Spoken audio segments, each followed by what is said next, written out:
Hi guys, ನಮಸ್ಕಾರ. ನಾನು ನಿಮ್ಮ ನಿತಿನ್ ಮಾತಾಡ್ತಿದ್ದೀನಿ. ಸೊ ಇವತ್ತೇನಪ್ಪ ಅಂದರೆ ತುಂಬ ಜನ ಮೆಸೇಜ್ ಮಾಡ್ತಿದ್ರು, ಬ್ರದರ್ 1 ಎಕರ್ಗೆ ಎಷ್ಟು ಖರ್ಚು ಬರುತ್ತೆ ದಾಳಂಬ್ರಿ ಮಾಡೋದಕ್ಕೆ ಅಂತ ಅಂದ್ಬಿಟ್ಟು. ಸೊ ಅವ್ರಿಗೆ ನಾನು ಏನು ಹೇಳೋಕ್ಕೆ ಇಷ್ಟಪಡ್ತೀನಿ ಅಂದರೆ, ಬ್ರದರ್ ಒಂದು ಪ್ಲ್ಯಾಂಟಿಗೆ ಒಂದು 800 ಒಂದು 1100 ಖರ್ಚು ಬರುತ್ತೆ ಪರ್ ಪ್ಲ್ಯಾಂಟು. ಹೆಂಗಪ್ಪ ಅಂತಂದರೆ ನಮ್ಮದು ಇನ್ನೂ ಕಮ್ಮಿ ಬಂತು, ನಮ್ಮದೊಂದು 800 ರೂಪಾಯಿ ಬಂತು. ಯಾಕಂದರೆ ನಮ್ಮದು ಗ್ರೇಪ್ಸಲ್ಲಿ ನಾವು ದಾಳಂಬ್ರಿ ಮಾಡಿರೋದು, ಅದರಿಂದ ಸ್ವಲ್ಪ ಟಾಪು ಚಪ್ರದ್ದು ಒಂದು ಸ್ವಲ್ಪ ಖರ್ಚು ಕಮ್ಮಿ ಬಂತು. ಯಾಕಂದರೆ ಬ್ಯಾಂಬೂಸ್ದು ಅದು ಇದು ಎಲ್ಲ ದಾರ ಹಾಕಬೇಕಾಗಿತ್ತು, ಕಂಬಿ ಎಳೆದು ಇದು ಮಾಡಬೇಕಿತ್ತು. ಸೊ ನಮಗೆ ಟಾಪಲ್ಲಿ ಒಂದು ಸ್ವಲ್ಪನೂ ಖರ್ಚು ಬರಲಿಲ್ಲ, ಅದೊಂದು ಅಡ್ವಾಂಟೇಜ್ ಇತ್ತು ನಮ್ಮದ್ರಲ್ಲಿ. ಸೊ ಏನಪ್ಪ ಅಂತಂದರೆ ನೆಕ್ಸ್ಟ್ ಪ್ಲ್ಯಾಂಟಿಂಗ್ ಮಾಡಬೇಕಾದ್ರೆ ಏನೇನು ಮಾಡಿದ್ರಿ ಅಂತಂದರೆ, ನಮ್ಮದು ಜೈನ್ ಟಿಶ್ಯೂ ಕಲ್ಚರ್ ಇದು ಪ್ಲ್ಯಾಂಟಿಂಗ್ ಮಾಡಿರೋದು. ಸ್ಟಾರ್ಟಿಂಗಲ್ಲಿ ಗೊಬ್ಬರ ಮತ್ತು ಕಾಂಪ್ಲೆಕ್ಸ್ ಒಂದು ಸ್ವಲ್ಪ ಯಾರ ಕಂಪ್ನಿ ಅವ್ರದ್ದು ಕಾಂಪ್ಲೆಕ್ಸು ಮತ್ತು ಬೇವಿನ ಹಿಂಡಿ ಇಷ್ಟೇ ನಾವು ಹಾಕಿದ್ದು ಸ್ಟಾರ್ಟಿಂಗಲ್ಲಿ ಏನೋ ಪ್ಲ್ಯಾಂಟ್ ನೆಡಬೇಕಾದ್ರೆ.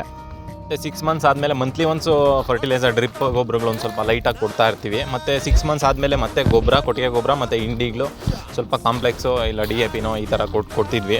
ಮತ್ತು ಸ್ಪ್ರೇಸ್ ಬಂದು ಒಂದು ತಿಂಗಳಿಗೆ ಒಂದು 3 to 4 ಸ್ಪ್ರೇಸ್ ಹೋಗ್ತಿದ್ವಿ, ಕ್ಲೈಮೇಟ್ ನೋಡಿಕೊಂಡು. ಮಳೆ ಬಿದ್ದರೆ ಇನ್ನೂ ಜಾಸ್ತಿನೇ ಹೋಗ್ತಿದ್ವಿ.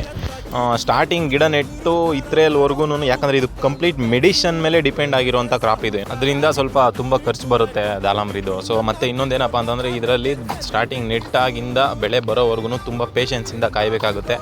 ವೆದರ್ ಅಂತೂ ತುಂಬ ಆಟ ಆಡಿಸ್ಬಿಡುತ್ತೆ. ಸೊ ಅದರಿಂದ ತುಂಬ ಕೇರಾಗಿ ನೋಡ್ಕೊಬೇಕಾಗುತ್ತೆ. ಮತ್ತು ಇದು ಬರೀ ಮೇಲೆ ಔಷಧಿಗಳು ಹೊಡ್ಕೊಂಡ್ರೆ ಇದು ರೋಗ ಕಂಟ್ರೋಲಿಗೆ ಬರೋಲ್ಲ. ಸೊ ಭೂಮಿನ ಸಹ ಅಷ್ಟೇ ಕೇರ್ ಮಾಡಬೇಕು, ಬರೀ ಗಿಡನ ಕೇರ್ ಮಾಡ್ಕೊಂಡಿದ್ರೆ ಆಗಲ್ಲ.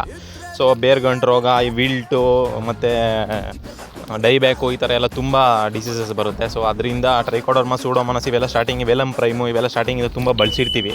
ಸೊ ವಿಡಿಯೋ ಇಷ್ಟೇ, ಹೀಗೆ ಲೈಕ್ ಮಾಡಿ ಸಪೋರ್ಟ್ ಮಾಡಿ. ಬಾಯ್.